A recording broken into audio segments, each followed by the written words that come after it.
Ladies and gentlemen, ATDF everything in that shelf presentation.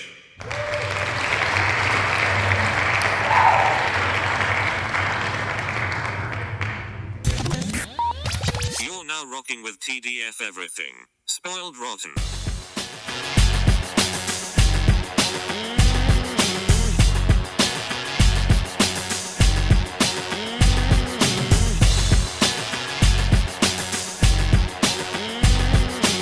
Spoiler alert. Welcome back, everybody. Hey. It's me, Daniel, And it's Ben. on Spoiled Rotten. On that shelf. Excellent. Some lovely musical intro.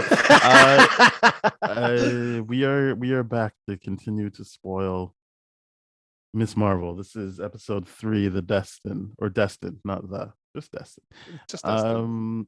And continuing to make my voice do weird things in the intro. Exactly. Yeah. Good times. So this starts in 1942, India, with Najma, who I guess I at least said at the end of last episode that is probably Kamala's lost great-grandmother, but no, she was just someone who was working with her great-grandmother, because her great-grandmother shows up in this scene later. They're working. It's the woman that was at the end with Kamran. Yes. And you see they've got like a whole team, and they're looking for 2 bangles, but they'll settle for this one that is on a severed hand, which is blue. Severed blue hand. Yeah. Cree. So Cree. Yeah. But weird, because like later on in the episode, it's like, oh, okay. Yeah, that's they're not not the direction Kree, we're but going. they found it on a Kree. Yes. Or what we can assume is correct, what we assume is Kree hand. Yeah. And they just need it to get back home. And then you realize, yeah, this is Najma telling the story to Kamala after they've gotten home. And which makes me feel, what did she not tell in that story? We get into that. I think I always feel like there's a little part that like, oh, someone else was here that, was edited out of this scene or something like that. But maybe I think at that point she is just trying to she's doing the like version of love bombing of like, yes, I'm telling you everything, I'm being open with you, because I feel like this scene is supposed to play like this is what Kamala's missing from her family, like an open discussion of powers and what happened in the past. So I don't think she left anything out. I'm sure she didn't. She might just have a version of her truth that doesn't line up with what actually happened. But I don't think she at this point is like leaving things out. I think she's just like, this is it. Or maybe this is all you need to know about what we are, who we are, and all that kind of stuff. Yeah, I mean, because I think she is just trying to be like, yeah, so you're a part of this. This is like, we're all family here, so you'll help us, right? Like, yeah. So I don't know if she is leaving anything out for her gain. I think it's stuff. If she is leaving anything out, it probably is stuff she would have left out anyway, because it's just like not a part of her narrative, regardless. Maybe. I'm not too sure, just because I go back to the previous episode with the Illuminantes and like all the rumors that they hear, right? How much of it is truth and how much of it is but this lies. Is Najma, not Aisha. I know, but like, were about Aisha.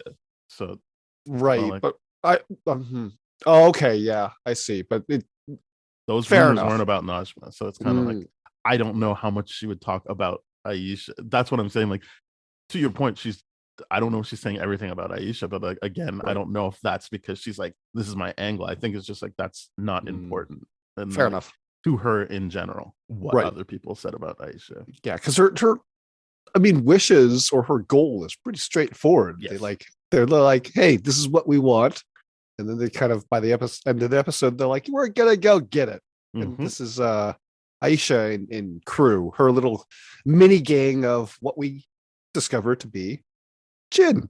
Yeah, so I don't know if they're saying they've been on Earth for 100 years, or if they just are 100 years old. But I think that's important. That she's like, yeah, we've been around for 100 years. Yeah, is the wording.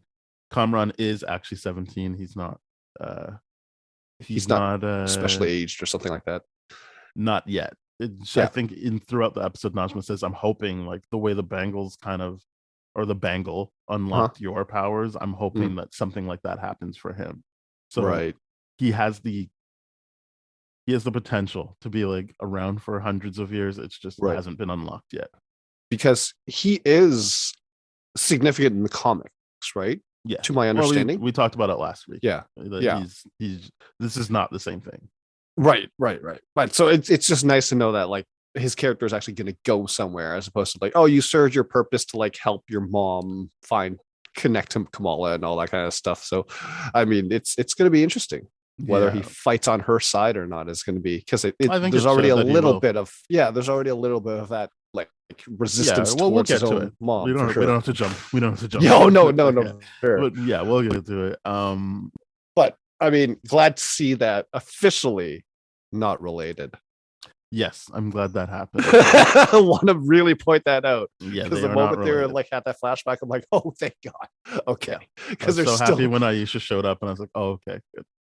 Yeah, because they're still doing the crush thing, and I'm like, okay, that would have been weird if they didn't go to, I guess, lengths. No, they didn't go to great lengths, but they just went like, oh yeah, they're not actually related. Cool. So this is a pre-Islamic, like Arabic religious thing of jinn, which I guess they've said like Western society is kind of bastardized into genies, but it's more complicated and complex than that. Like, I don't fully understand what it is, but they haven't given demons and stuff like that, right? Yeah.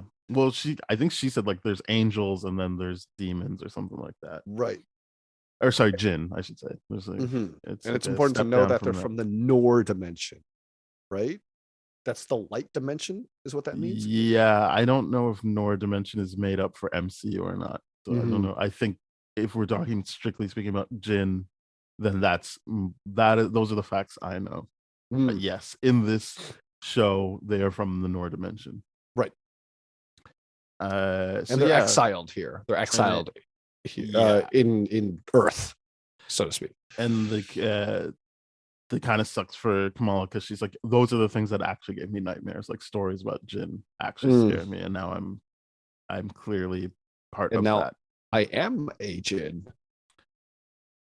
She goes to Bruno to get help, and he agrees. He's like, okay, well, I'll help you, don't worry. And I know there's a scene later, but for this one, I think this is just the joke about your gin and tonic, and then kind of being stressed out. Yeah. And being like, yeah, okay, whatever. Yeah, of course I'll help you. And then they cut to the titles, and then it shows the DODC showing up to the mosque to be disrespectful. Yeah, obviously a bunch of assholes and racists who's trying to illegally search the place. Nakia basically stops that, kind of calls her shot, being like, I am part of the board now, so like you won't be doing this, and she makes sure that they leave. And I believe it's a Sheikh Abdullah, or I never know if it's Sheikh or Sheikh. Abdullah kind of is like, I like his character. I mean, I like most of the characters in the show. That he was kind of like, oh, and Miss Agent, next time you come, take off your shoes. That he was. I think we've talked about it. Like, have that character that still pushes back. They're not a door, like a. Yeah, they're not pushovers. And I like how Nakia was like, yeah, I got this information from Law and Order. So what? It's still not wrong. She's like, it's not still wrong. Correct. I love that. That was great. I'm like, yeah, so what? It's not wrong. I'm gonna use that a lot more now. I'm like, that was on Dr. House. I'm not wrong. Nakia goes to see Kamala, who was going to tell Nakia about being Miss Marvel. She's looking at the footage. Or Nightlight. I'm never gonna call her She's that. currently known. I'm never gonna call her that. But yes, I'm gonna call her that until she goes, I am Miss Marvel. Oh, that is what I will not be, because it's fun to me. The Night Monkey thing. You gotta have fun, man. You gotta have fun. I am. Yeah, I thought that was interesting because she was going to, and then Nakia's kind of like back into, I don't like her. And this time it doesn't seem like in general she doesn't like superheroes. This is a very reasonable, like, this character is like Mhm. causing trouble for us, and she's never like she doesn't talk to us. She's not actually a part of the community in that sense. She's just Mhm. doing these things, and now we have to deal with the actual consequences of it. So Completely rational, yeah, completely rational um, responses. And I'm like, yeah, that was well put and drove that divide between them even more. Very lots of tension there. Loved it. yes, but it all comes together when she's like, I won the vote, um, Yeah, which I was liked nice, how and they distracted just she was embrace. in that for sure. Because she was like, I won. Like she said it twice, and it's like brought it to her attention. She's like, she's completely out of it. Like Mhm.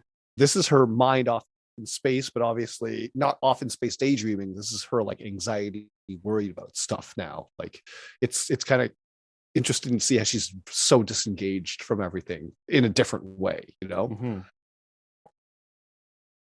Definitely. I Mhm. think I wrote this note down. It doesn't really seem to play into anything, but I do find it interesting that Mhm. they cut to the house like while they're preparing for the wedding, and Mm. Maniba is talking about it's an actress I really like. I don't know the woman's name, but she's Mhm. kind of like their auntie friend who was like, "Oh, I'm here. This is great. Sorry your mom couldn't be here." And Maniba's like, "I mean, my mom didn't even show up to my wedding, so why would she come to my son's wedding?"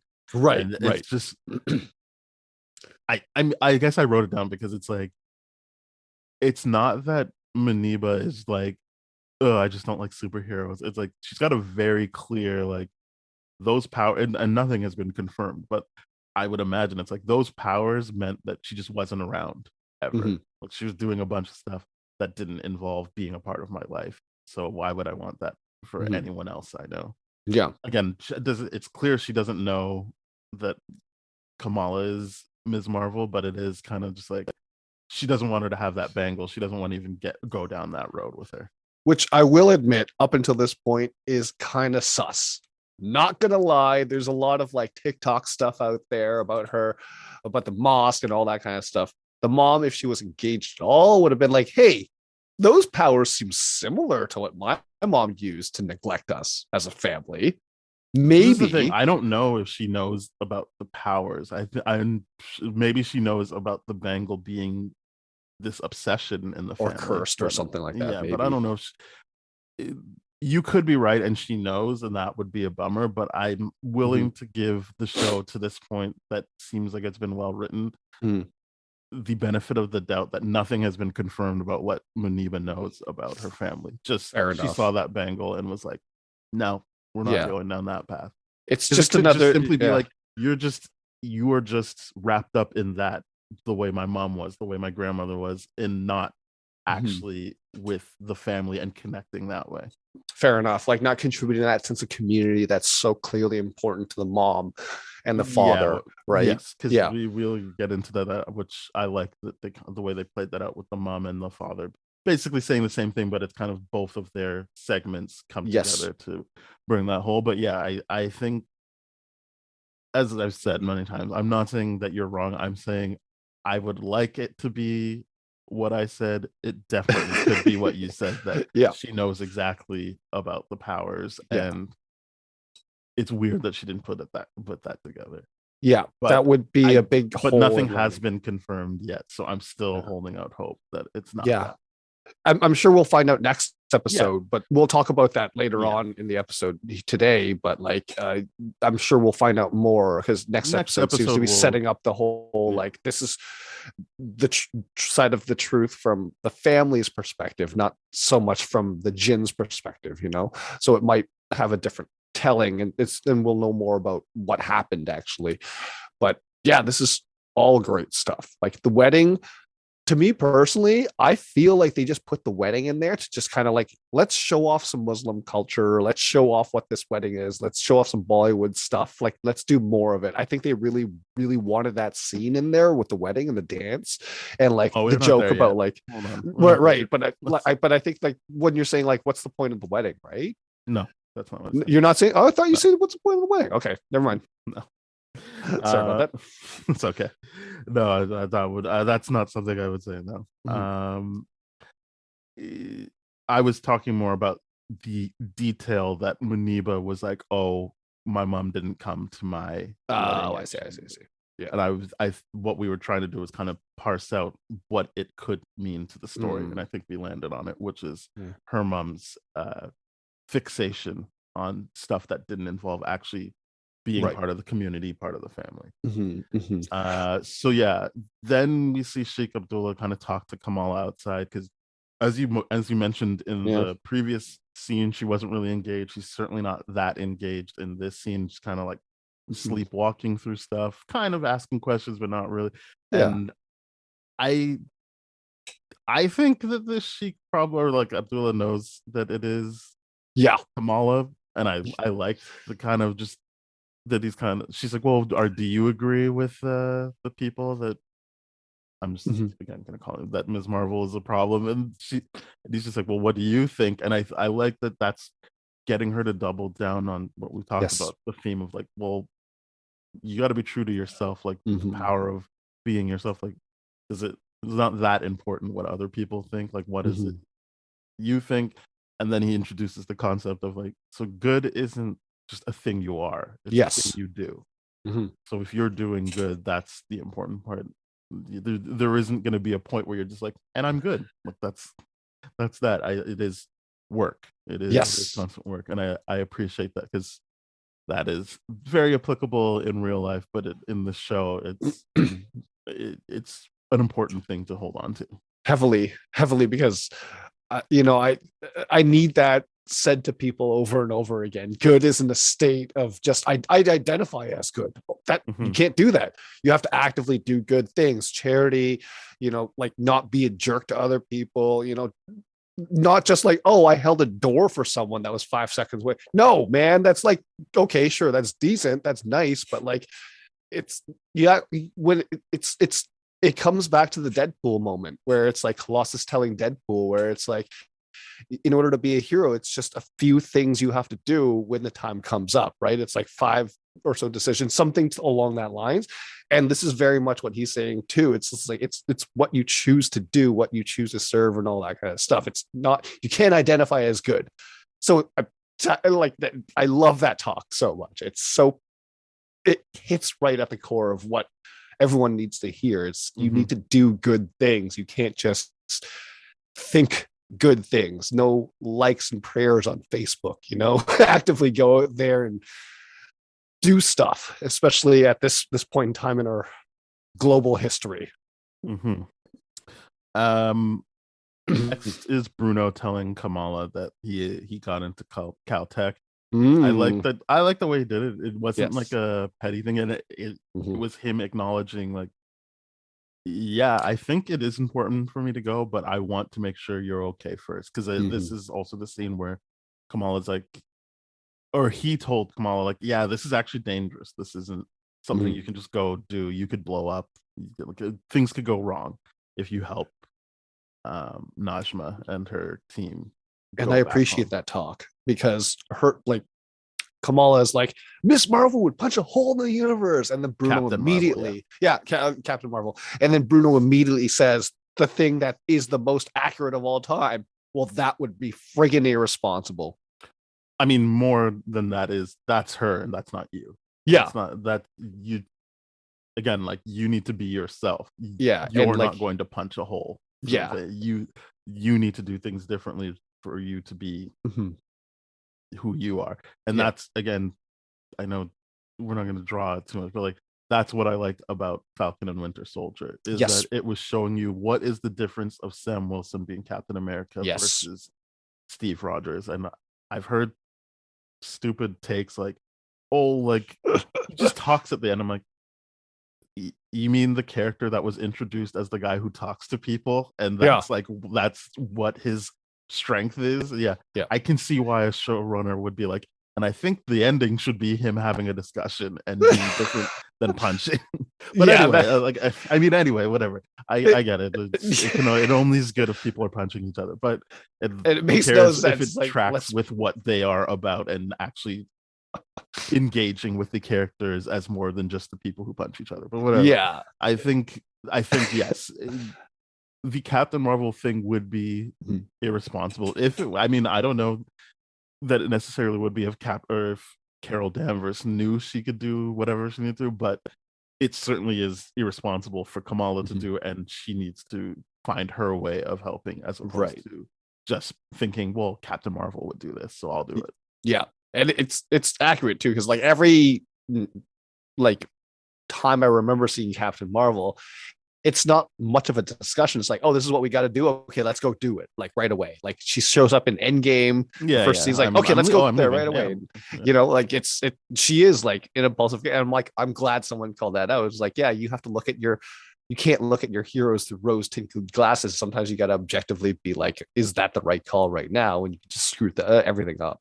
I mean, And I yes, like but that he's like, also, maybe it's a good thing that you're a little bit more like not impulsive. And I love that Bruno said that. I really do. mhm. So yeah, I think that was another strong scene of Bruno Yes. giving the information, and Kamala's kind of like, well, why didn't you tell me earlier? And he's kind of like, when was I going to tell you? And Yeah. I think that plays into what we talked about last episode of like, Yeah. he's not a petty guy. Like he could have dropped that on her Mhm. earlier. And I do think that basically anytime he would, like if he told her right after he got the news, it would have looked petty. Because Yes, that's when she was probably. like, oh, I'm going driving lessons. I'm not going to go with you. So if he tells her then it seems petty. I think Yeah. it shows that he's a thoughtful person. I would agree with that heavily. He's Uh, very, very considerate guy for sure. Oh, we forgot to mention the shoebox. She got her little Oh, her mask mask. thing. Yeah. Yay. She didn't put it on. So she didn't put it kinda on. Yeah. meh. and that's what bothers me. I'm like, where's the rest of the outfit? Yeah, Did he put it just on. make that? Put it on. What's Put the rest it of on. it? Yeah. Yeah. I really we're getting to like the kind of the two parents, Muniba and Yusuf, giving like this idea. So Mhm. I like Muniba's idea of reality versus or expectations versus reality. So she's like, well, yeah, for very obvious reasons, we had to get out during the partition. We came to the States, Mhm. and it was just like she's like, I just felt so alienated, alone. Like it was supposed to be this land of opportunity, and it just Mhm. wasn't until I found the mosque, which was my family. Yep. And then anchoring all this mom's beliefs, and just like it's more about your family than it is about like, oh, it's America, so this will Mhm. automatically be better. Yeah. It's and you see how that ties into how she's holding on to Kamala. And I'm not Mhm. saying she's right to like squeeze that hard and hold on to her, but it is layering in all this stuff of like, it's not just, oh, you're gonna do teenage things, and it's just like, I know how like shit this country can be to people like us, and how Yes. like upsetting it is. I'm trying to like keep you close to us so you like feel strength in that. Yeah. It's a very beautiful scene because as the child of an immigrant family, you know, you get a lot of these conflicting, very difficult things that there are obviously no books on. You know, how do you maintain your own culture while integrating into a new one successfully? Especially if that new culture doesn't accept you, you know, all those kind of things. And there's language barriers and cultural differences and all that kind of stuff. And like she said, like Yusuf was working like 18 hours a day. Like she was alone, isolated. Like there's so much depression in this kind of stuff. So I like the fact that he was, obviously this is what you're alluding to, the two sides of the story. He's very loving and very positive. His head's up in the cloud, very much like Kamala's, right? He's like dreaming of America and like looking on the bright side, and then the mom's being very realistic and being like, this was hard when we got here, like this is how we got to build this, and this is why it's so important to me that you're a part of it. And I love that conversation. It's really, really beautiful. It really is. Yeah, it's really well done. After that, Kamala tells Kamran like, yeah, I want to help, but you're gonna need to wait. And Yep. Kamran understands. He's like, yeah, 100%, just focus on the wedding. Yeah. There was no pressure at all. Yeah. Until he tells Mama. He did not tell his mom. No? No. I thought he did. No. Or just the mom just went like, we'll get Okay, to the we've waited scene. long enough. Okay. No, we'll get to the scene, but he didn't tell his mom. Okay. So they're at the, I guess it's a hall of some sort because it's multiple weddings happening there. They're not just Muslim weddings. Yes. But yes, she's I like there. the fact that they showed that too. Yes, yeah. That Kamala kind of overhears the dad Yusuf talking to Amir, her brother. Yep. And I think, yeah, this is how it plays into the mother's thing is like you could choose to live in fear because Amir's kind of like, I only have $700, whatever the number was, $743, baby. He's like, that's all I have in the bank. And he's kind of like, I mean, yeah, whatever. Like, yeah, I'm surprised you even have that much. I wouldn't worry about it. But yeah, like you could choose to live in love, or you could choose like fear, or you could choose love, passion, faith, and then ends on family. And I think it is the same thing. It's a more optimistic version of what the mom said, but it is. I think that you do need both to survive, right? You need to feel that optimism and then be grounded in the reality of like, well, things are shit. Like these are the realities, but I do think that if you have too much of one, then you're kind of not moving forward. So I like that it's like she had the mom's conversation and then she overhears the conversation Yusuf's having with Amir, but it's two parts that make a whole that I'm assuming Kamala will embody. Yes. And by the end of it. Yeah. Yeah. And, love hearing the father side of it too is, oh God, I love the father. Like everything about the father, like in the video game, everything. He's such a sweet guy. I love him. He's great. And he says, like, if you choose family, then you're never going to actually be alone, which is ultimately what the mom said was like, 100%. I found the mosque, so I found my family. I wasn't alone anymore. Yeah. And it also plays into what Sheikh Abdullah was saying, which was like, yeah, it's not just a state that you're in. It's an active thing. So like continuing to choose family helps you. Like you can't just be like, oh yeah, whatever. Like I got family. It is more like when these things come, like if you're choosing the decision that's like going towards family, and that doesn't have to be, husband, wife, kids. It could just be family of your found family. And whatever the community aspect. Yes, that's when you move forward in like a more positive way. Yeah, and I like that it all comes together, like all three conversations, even though one of them wasn't directed at Kamala, it was three conversations Kamala benefited from, or should benefit from, because it's all those pieces of a whole. Yeah, and it's also wonderful too because it's one of those things where I've seen some people talk about it. It's like, why are Yusuf and the mother even together? And I'm like, oh, weird. I've seen that because like they're so opposite from each other. He's so happy and she's so negative. And I'm like, well, I mean, this story, this episode kind of cements it. They both see things or have the same morals, values, and everything like that. Their experiences are their own. I mean, his is very privileged in the idea of like, he is a guy that actually gets to go out and work and interact with the rest of the society, versus she was literally at home, didn't know the language all day. Like it's very different. So she would obviously be, I would imagine, to be much understandably more cynical about the delivery of it's important to have family and community and build into that, versus like his delivery of that is much more positive and loving and all that kind of stuff, and about choice, versus she didn't really have a choice. She was like, okay, I went to the mosque because that was the only way, right? Versus his was like, choose family. So to point out the privilege in that, but ultimately that the morals are allowed. I think really what he's saying is applies to Maniba, which was she could have just stayed at home being upset and living in fear, but she chose to go out there and find family instead of just being like, oh, I don't have it. She went out and chose, because those people aren't actually related to her. She went out and chose to make a family by going to it. So that is his point.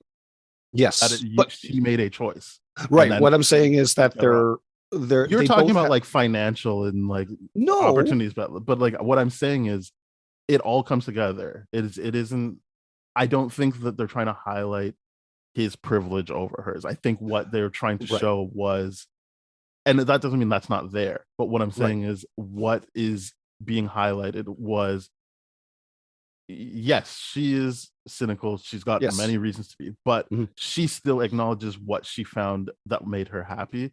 And Yes. that still is a part of what Yusuf was talking about. Oh, that was pretty much what I was saying. I was like, this is why they're together, is because their morals and views, their goals as a married couple are very much in line. They're just, one's more cynical and one's more like all that kind of stuff. I was the one pointing out the privilege of the matter of choice in his discussion versus she didn't really have much of a choice in her discussion, right? So that's, I was just pointing that out. But Okay, ultimately, that's where we disagree. But that's what I'm saying. Like she did, and she made the choice. Right. So she did have choice. Fair enough. What I'm saying. Yeah, that's why I point out, if you're talking about like financial like independence, then no, I wasn't talking about. I don't know what you mean. She didn't have a choice. I was just talking about the fact that Yusuf gets to go out and interact with other people, and she did too. That's the whole point. Right. But he had more of a leg up, is what it felt like, in the sense where I guess what I'm saying is, if you're eliminating language, you're eliminating the like work aspect of it, I don't really know what you mean. Well, if you're eliminating the work aspect, there's nothing else then. But what I'm saying is, work inherently by itself, removing the financial aspect of it, is a social means to interact with other people, right? Yeah, he chose his social means, she chose hers. That's correct. I guess I'm not understanding why you think she didn't have a choice. Not, I didn't say that she didn't have a choice. It was just that times. Did I? Yeah. Okay. I thought that, no, what I was saying was like defending the fact that these two are together. Because what I was saying earlier was like, there's some people are like, why are they even together?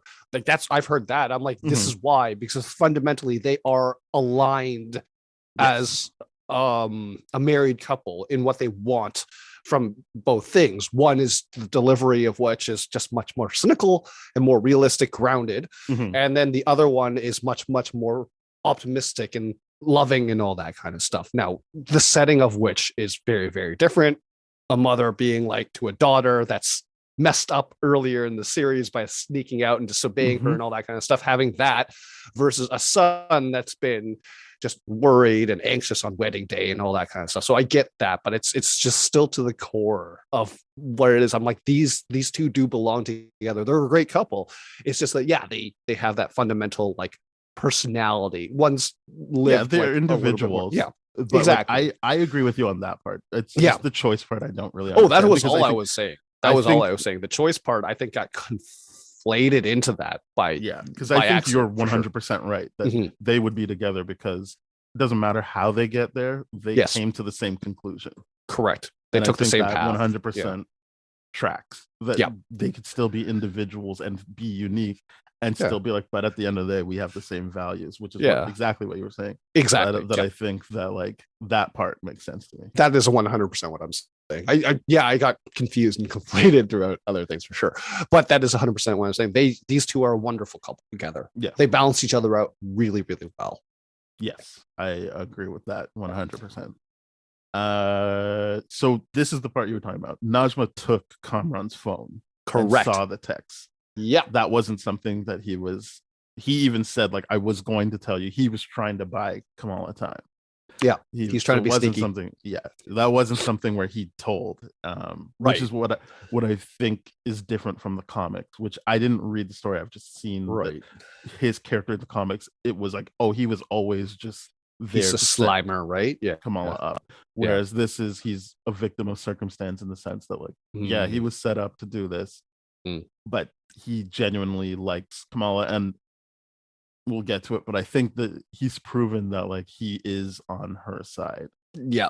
And that includes people like Bruno and Nakia. Right. And I think his age is important in this too. His age is definitely important. And he isn't part of it yet, right? Like that, as his mom said, like he didn't it looks like his powers were unleashed, like at least strength wise, but maybe he just is a strong guy. I mean, that is also possible because it's not like Kamala got stronger because of her powers. Right. She unlocked. Just used them in more of an offensive way. That's all. Yes, eventually, but we'll get to that as well. Oh yeah, we'll definitely get there. But basically, she's like, we're going to make her help. I'm not asking anymore. Like that's what Najma says to Kamran. Yeah, When she we've text, waited long enough. waited long enough. It's happening.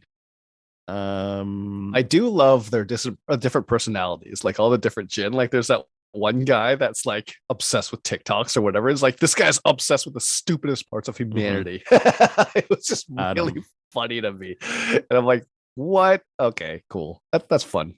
He's That would be really annoying if you're a group of Jin being like, this Yeah, guy's sure. obsessed. Like, does he even want to go home? He just seems like he's obsessed with everything here. It's really funny. So the wedding happens. This is a nice celebration, and Kamala is like in the act of asking Bruno to dance at a certain point as things start to slow down. Unfortunately for Bruno, that's when Kamala comes, and I was like, "Oh man, like this is it. This is gonna be like." And I again, I feel like the show went like zagged when it could have zigged, when it was just like, I agree, dude, no, not right now. But also, I'm going to explain why I'm cutting you off. It's not like one of those like, no, we're getting out of here, and then Bruno never finds out what's happening. Like Bruno gets to listen and receive the information of like, I'm here because my mom is coming to kill people. Like we need to get out of here now. There is no time for slow dances. I obviously he still probably felt away when he saw them. Oh yeah, about to dance, but it is like, no, this is very real. And I like that Bruno's like, okay, yeah, like it's time to take action. Like let's go. Let's get going. It wasn't like a no, this was my chance to dance with Kamala. Yeah, I was supposed to kiss her. Yeah. Under the thing, and it was supposed to be great. And yeah, nope, none of that. He was just able to reprioritize and go. I love Bruno. He is so underappreciated. But I also like Kamran though. He was just like, Yeah. It wasn't like, no, you could never understand this. I think he read the situation like, you obviously know like what's going on. Like, yeah, this. I'm talking to Kamala, but the three of us are in this now. Like, yeah. Well, I mean, it could be argued because he's still doing his little microaggression thing with Brian, but like, not in that moment. Not in that moment. But you're absolutely right. The idea of like, hey, none of that matters right now. The information you need to know is we need to leave. Yes. And it's a life and death situation. That is literally all you need to know. I don't need to explain anything more. It's great. I mean, yeah, there is nothing else to explain. There's nothing to explain more. But people sometimes are like, but wait. And I'm like, no, wait. Yeah. Just go. So Kamala pulls the fire alarm and pretty much has to take on the Jinn herself. I kept thinking like, oh, someone like someone's hero or someone will, and I'm like, no, it just keeps getting worse for her. Basically. It gets so bad. And then Bruno does try to help. Yes. And he throws something and they knock the shit out of him. They throw a chair back at him. And that is the first time you see, as you said, this is the first time you see Kamala be able to use something on the against the Jinn. She took out the drones and whatever, but against the Jinn, she wasn't playing defense anymore because obviously they hurt her family. Yeah, someone she cares deeply about. And so that's when like the fist comes out, and then she even takes a couple of them out at the same time.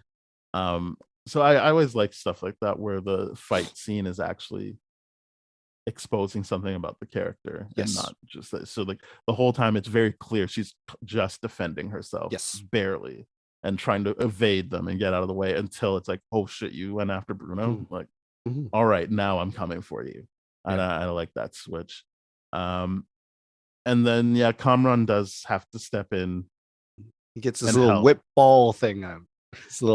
And weird. What I like is that his first thing isn't protecting Kamala, it's protecting Bruno. Yes.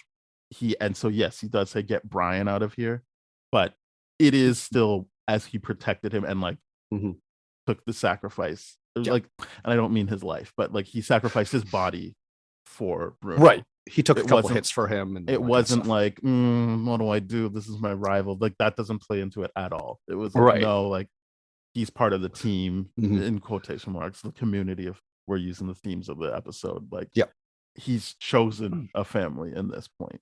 Yeah, it's. I mean, at the very least, at this point, it's just like, hey, I acknowledge Kamala cares about him, and if I care about Kamala, then I got to care about him by proxy to some degree. Yeah, right? It doesn't mean they have to be friends. It's just exactly. Like, this. He's part of the family. Yeah, he's part of that.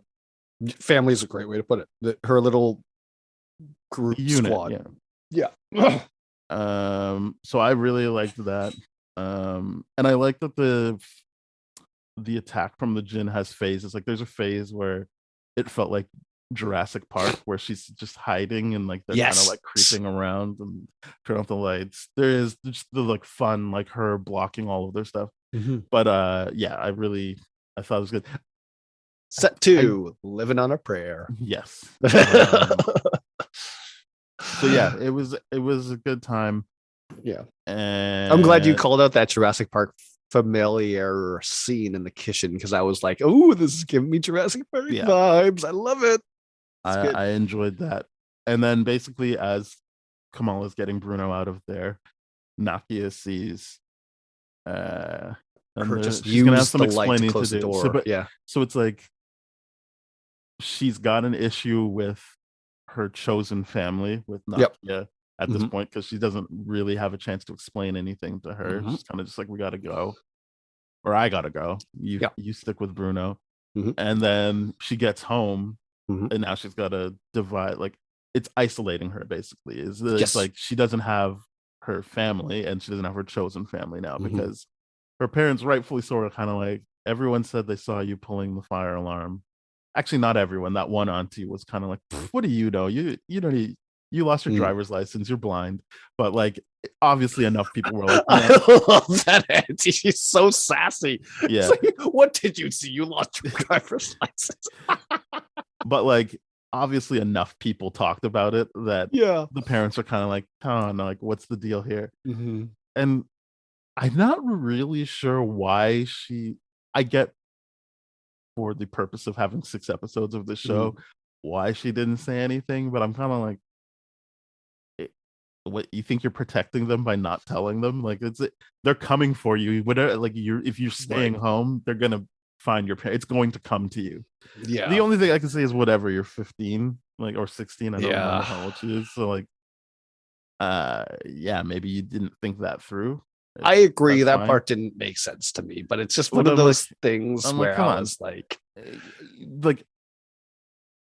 emotionally it makes sense to me that she would clam up and be like, I don't want to, like, I'm already kind of bummed out about what happened with Nakia. Like, you're already mad at me. Like, I don't want to like get into this can of worms. I understand that. It's just like, I would rather have them on my side.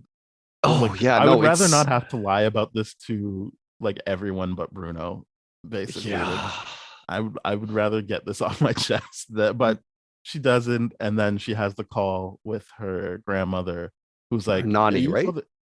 You saw the train, right? And she's like, shit. And she's like, yeah, so you got to come to Karachi, because like I saw the train, you saw the train. Come on down to Karachi. And I mean, she's gonna have to tell her mom now, because it's not like she's gonna go there by herself. Good luck trying to fly by yourself and be like, oh yeah, let's make this equivalent of, so we're gonna get on the bus to get to Comic-Con. There is no Avengers Con escape for this. You're not getting home by 9 p.m. There's no way. And with the speed at which you need to get there, not a chance, baby. You gotta tell the truth somehow. Well, we'll figure it out. But I get in that sense, like going back to what you were saying, like, why didn't she say anything? Why she? I think it was just to the point of like, she just didn't want to lie. But at that point, if you're not telling the truth, you're still you're not doing anything better either. It's like, well, that's what I mean. I don't get why she would have to lie. Yeah, I only understand it in so much as like, I'm not getting into this right now. I just want to go to bed. Look, I died. True. As a teenager, I get the like, you know what? No, I'm taxed on this already. Yeah. Like, but the weird thing is, you're absolutely right. It's just like, but her family's in danger. It's not like home is a safe space. It's not like you're fighting vampires that need to be invited into your home. This is literally a situation where like those people can show up literally anytime. They got taken away by the DODC, which like we got to speak about their tech later on, of like, oh, that was really effective tech that took them out. Like, what was that all about? Where'd that come from? I was bummed out by that. I think you're right, but I also I will I'm admittedly going to give this show the benefit of the doubt every time. Yeah, I kind of got the sense it was kind of like they were like, oh, the DODC is here, whatever, just play dumb, or not dumb, but like just go limp, let it happen. Like we'll just regroup afterwards.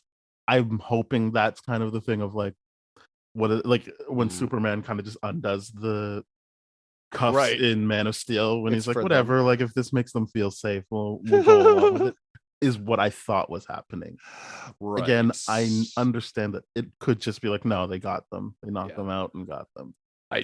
It's just I feel like the show is better written than that, but I could be proven wrong. Yeah, I'm just hoping this is a situation of like, okay, cool. They've repurposed some of Tony Stark's tech and have Well, yeah, it started is. It's the adopting stuff it. they used on the Hulk. Yes, like they Mm, did that with incredible. the drone, right? But I'm It's those really sound hoping they wave say things that. yeah.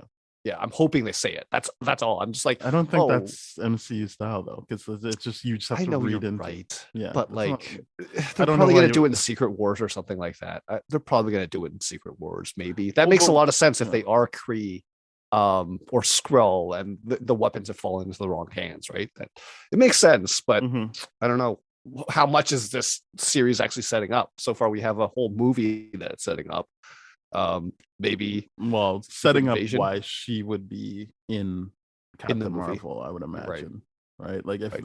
if there's more people trying to get back home or whatever, or Mm, if she needs to take the fight to space, yeah. right. But who knows? I that's the end of the episode. But yeah, we didn't really get into that whole DODC takes the gin away.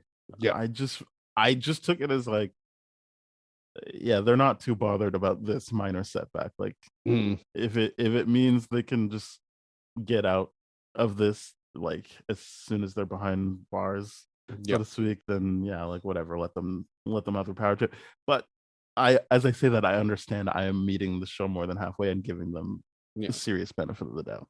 Yeah. I will say for myself, I was underwhelmed by the DODC showing up and so easily and effectively taking them all out. It was like, oh, so are these Jinn powerful beings, or are they just kind of? But I mean, they did say like, yeah, we have a percentage of our powers here because for whatever reason. But like, still, I'm like, I don't love where that went, But it just could have been done a little bit. There could have been more struggle. I feel like one of the DODC people could have gotten taken out, or there could have been stakes on both sides. But it's just like DODC shows up, snipes them down, and then that's it. Yeah, but I don't care about DODC, so it wouldn't be No, stakes but on both sides for me. Like no, I but what would I have was just saying is I wanted the Jinn to show off some of their powers because they I mean weren't they gonna just like did for be. like 7 minutes. Yeah, but they didn't actually do anything. Like What would they the were difference up be? against a child that didn't know how to use her powers, and like that's and granted, cool. A giant fist being swung around, no one's going to be able to block that. That's what I Yeah. like about Miss Marvel is like you don't have to be good at using your powers. You just have to be like, okay, what's effective at it? And Mhm. she does it with a fist, right? So it's really true to that aspect of it. But still, I'm like, I would like those guys, the Jinn that are around that Jinn gang, clandestines, to actually show us a little bit more higher stakes of what they're capable of, right? Maybe one goes on the run or something like that, slips away from them, but it was just disappointing they were all round up so easily. I agree. It's disappointing they got Yeah. rounded up so easily. I don't really know what seeing more of what they were already doing would do to help me. Yeah, I just would have liked to see some DODC officers fly or something like that, or have Again, I someone already else saw people overpowered show up and like he's wearing a weird suit. Maybe he's someone, but that's just me wanting to write the show for myself. That's not fair, obviously, but I was just pointing out the fact that I was disappointed by the DODC's effectiveness of just taking them all out. That is a fair thing. Mhm. I don't know how to fix it, but yeah, Yeah. it is what it is. We'll see what happens next week with them, or we'll see by Yeah. the end of it. Maybe not next week. Maybe Yeah. next week is mostly Karachi. I don't know, but we'll see by the end of it for sure, because it can't be the Yeah. last of the clandestine. No, it can't be. I am heavily expecting us to revisit what actually happened on the train, the way they were telling that story about like, oh, Mhm. she had a trail of stars or something like that, what that actually looked like, the flashback. That's what I'm really, really hoping, expecting maybe the first kind of how Aisha got accepted in that community, the whole like, oh, she was expelled or something like that. And how did they go do that, or did they? It seems like they didn't. They're just wandering around, going from place to place, checking out stuff. But I'm really interested to see what next episode's going to provide, because to me, it's going to give me a lot of more information I can truly, genuinely trust, because I don't trust a lot coming from Aisha. But I mean, to your point, You mean the story that she's told, yeah. But to your point, the story that's been told so far, there's no point of lying or omitting anything yet. No. So that's why I'm like, this is sus, but I think can't put my the finger only on thing it. she's omitting that like we already knew is like, look, we're gonna kill you if you don't do this. So Right. like, do Or it. that there's a big potential that this could blow up in everyone's face. Like Uh, there's I risk mean, involved with us going back home. there's Like, risk involved, and I think, but like, I don't know if she knows that for sure. She's probably just like you have the one thing that we had that would help us because like they were gonna do it anyway. right. It's just got away from them. But like, so it's not like she's like, oh, but if I tell her about the risk, she won't do it. It's kind of just like, no, like we just need you to do this. Like, just do it, please. So we'll see. We'll see how. But I think everything about Najma, you're already like, well, the one thing she's not saying is I'm a bad guy. Well, it seems like that's what she's omitting, and that makes sense because why would she ever say that? That's not a thing anyone would say. No. Not because they're hiding, but like, Because who would genuinely think of themselves as the bad guy, and like in an unironic way. Yeah, that's absolutely true. Every villain is the hero of their own story. Yeah. Right. So they would never think of themselves as the bad guy, because to them, they're like, we're just trying to go home, dude. Like, that's like, does that sound like something a bad guy would do? It's very reasonable. So, you know, from their perspective, it's like very much like the Scarlet Witch thing. It's like, this is me trying to be reasonable. We asked you, and now you're stalling without telling us why. And now we got to do this. Yeah, no, you look what you made us do. Yeah. All Which right. is Well, not cool. You're responsible for your own actions out there, objectively speaking. So that's not a valid argument. no, it's not. Control yourself. Well, that's episode 3. I believe if everything goes right, later this week we will have our, you know, spoiling of the whatever that was of Obi-Wan Kenobi. I don't know if it's season 1. I don't know if it's just a season. We're setting up our biases already, baby. Yeah. Oh, I'm not. I'm just saying I don't know if they're like serious about doing another season, because I don't really see how you could. Would like to hold my thoughts to that episode, but I hope not. Yeah, is my answer. Me too. I hope they don't do another season, but I hope they didn't do this one. But I mean, we'll get there when we get there. There you go. Teasers. But yeah, I think that should come out this week as well. So you're getting 2 episodes this week, you lucky That's people. Double header for summer, baby. And then we'll have another one when Thor: Love and Thunder comes out. That's right. But yeah, we got a lot of content coming your way, and it's gonna be good times had by all. So yeah, please, we are part of the That Shelf Podcast Network with other great shows like Bad Game Movies, Black Hole Films, Changing Reels.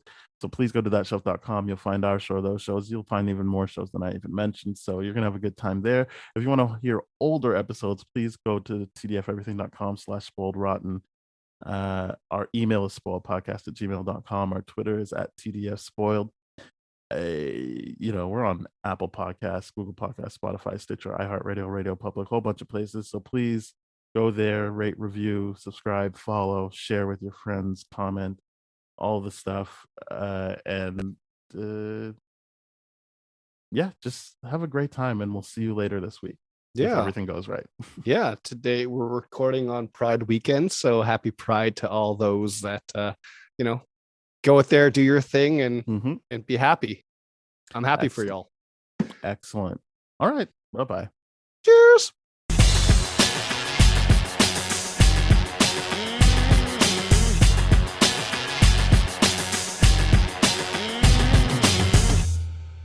This has been a TDF Everything production, brah.